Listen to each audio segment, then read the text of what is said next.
പല പ്രശ്നങ്ങളുള്ള സംഭവമാണ് ഈ സ്മോക്കിംഗ്. ഒബിച്ച് നമുക്ക് എസ്പെഷ്യലി നട്ടലിന്റെ കുറച്ച് ഇഷ്യൂസ് വരാറുണ്ട്.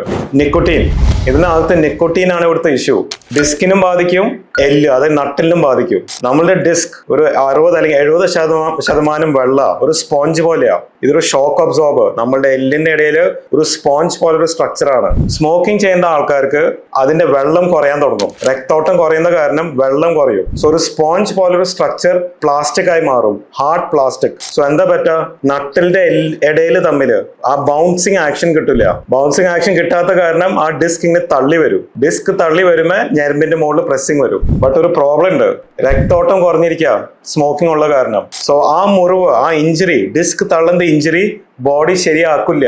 ദെയർഫോർ സ്മോക്കിംഗ് ചെയ്യുന്ന ആൾക്കാർക്ക് ബാക്ക് പെയിനും എസ്പെഷ്യലി ഡിസ്ക് തെറ്റാൻ നല്ലൊരു സാധ്യതയുണ്ട്.